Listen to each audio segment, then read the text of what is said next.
Bonjour et bienvenue sur GreenPod, la revue de presse vidéo web du développement durable. Aujourd'hui dans GreenPod, l'énergie c'est comme l'enthousiasme, ça se transmet.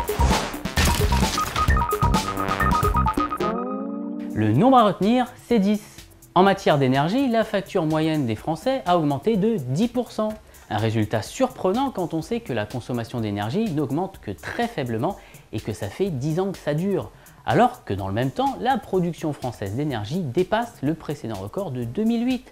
Finalement, moins on consomme, plus on paie. Vous savez bien qu'en matière d'énergie renouvelable, un des gros points noirs, mais aussi un des grands axes de recherche, c'est le stockage de ces énergies intermittentes. Et que malgré de sérieux bons technologiques comme la miniaturisation des batteries ou les augmentations des capacités de stockage grâce à de nouveaux matériaux, les retombées industrielles et commerciales se font attendre.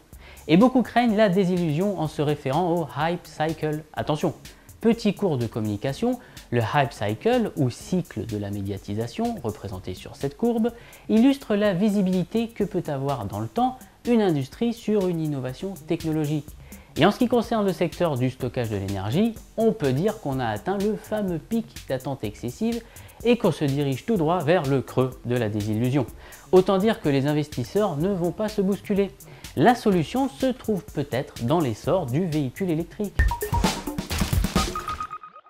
Un nouveau jeu de société éducatif, le Carbonopoly, a été créé par Patrick Larsson pour sensibiliser les jeunes aux problèmes liés à l'énergie, à l'environnement et au développement durable. Le Carbonopoly fonctionne de la même manière que le traditionnel Monopoly. Au lieu d'acheter des rues et des maisons et de construire des hôtels, des centrales électriques et des quartiers sont à acheter. Il y a 7 sortes d'usines qui utilisent différentes sources d'énergie, charbon, pétrole, uranium, vent, eau, énergie solaire et l'énergie de fusion nucléaire. Le gagnant est celui qui a fait le meilleur profit. N'est pas gagnant celui qui investit fortement dans le pétrole et construit à tout va, mais plutôt celui qui privilégie les sources d'énergie propres et investit durablement. Une bonne manière pour les jeunes de se familiariser avec un vocabulaire technique et d'intégrer aussi certains concepts à leur vie quotidienne.